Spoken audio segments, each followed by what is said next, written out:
How's it going, everybody? This video is going to be an overview of this 4-inch tabletop precision jointer that I got.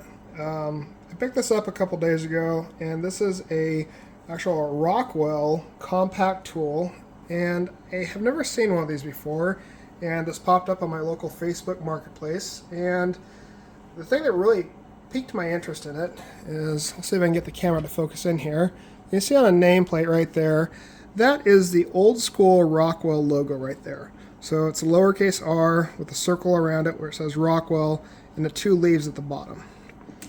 And usually the machinery that has that type of a logo was right around the 50s, into the 60s, and a little bit into the 70s. That was the higher quality machines that Rockwell and Delta put out. During those times, labor was cheap, and they could afford to pay a craftsman to spend time with a machine and make sure that it had a high quality fit and finish before it left the factory. So that's what piqued my interest in this. You know, there was a smaller tabletop version. I wanted to see the fit and finish of this, and it just kind of looks cool too. So as far as bloodline between the traditional 4-inch and 6-inch joiners that we think of when we think of Rockwells and Deltas, really the only thing that is comparable is the blade guard here where it says 4-inch precision jointer. I'm not even sure if this one would be interchangeable with one of the old school spade leg design ones that we're so used to seeing on the Facebook marketplaces and the Craigslist. The fence on this, and actually the entire body is made out of a cast aluminum, and this thing weighs a whopping 25 pounds. So this is a fairly lightweight design here. And this fence, I don't know if this will show up in the camera or not, but there's quite a bit of play in this fence here. So this is not what I would consider a very rigid machine at all. If we flip it over here, take a look underneath of it. This was where I was a little bit, I will just say it, I was a little bit disappointed in the craftsmanship, because I did some digging around online, and these things were built between 1965 and 1982 was the only times I was able to find any documentation of these. So it doesn't look like there's a ton of them built, but assuming this is in the mid-60s, I expected there would be a little bit better control of the wires and the capacitor here. But the capacitor, the way that they attached the chassis of this machine is they just put this either epoxy or glue on the capacitor and literally just stuck it to the machine, to the casting right there. And that same principle goes for the wiring too. Let me get this in focus here. They literally just put some glue, you can actually see the trail of it. They literally just dabbed glue in here in these little holes where the wire is designed to go for the starter switch, and just laid the wire on top of it and glued it into place. So not the best design, and quite frankly not the best workmanship in it.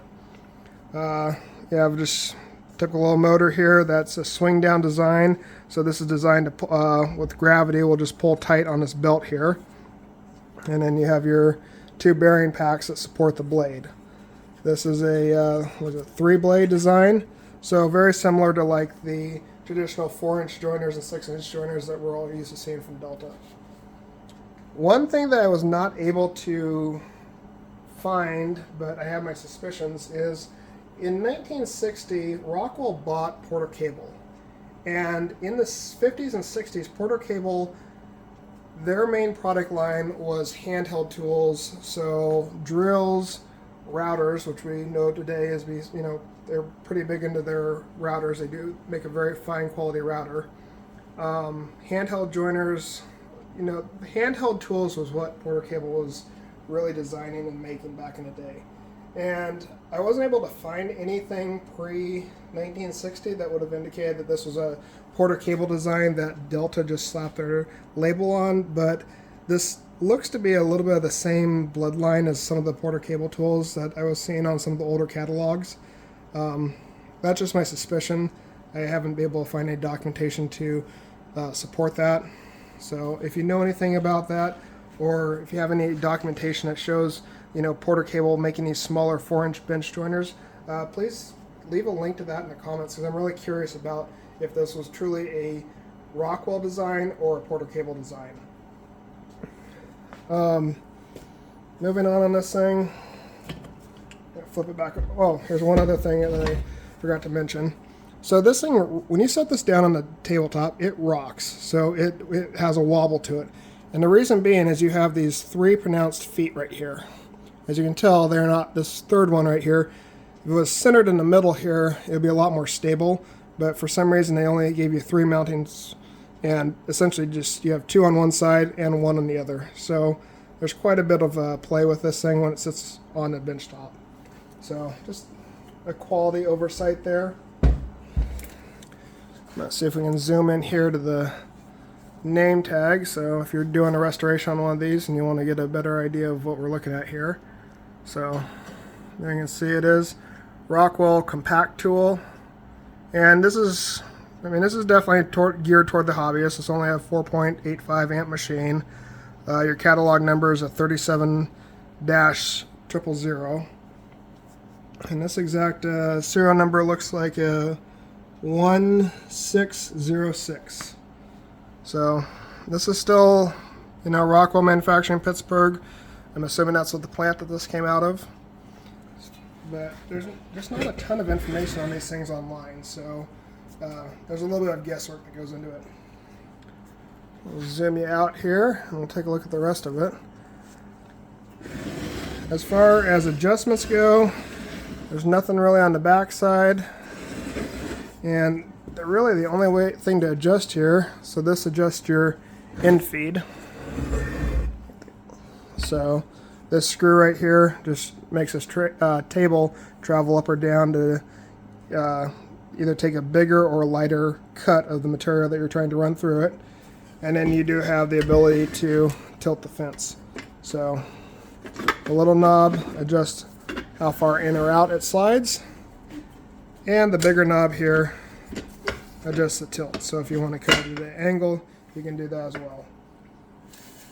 There is a gauge here, but it is pretty, we'll just say shoddy at best.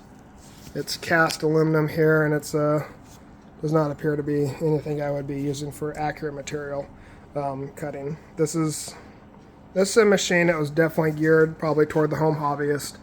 I was really only able to find this in 3 different catalogs in the vintagemachinery.org archives, and it was just kind of brief overview of it in a general catalog and then 2 instruction manuals on how to run it. So I don't think there was a ton of these things made.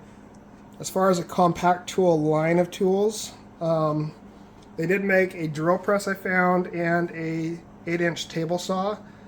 So I didn't look. I wasn't able to find if these were designed, if the Compactool line was designed to be a predecessor to the Homecraft line. Just because I haven't seen that many of these around. This is actually the first one I saw. So anyway, I thought I'd share this one with you guys. If you guys have any more information on this style of tools, feel free to put in the comments.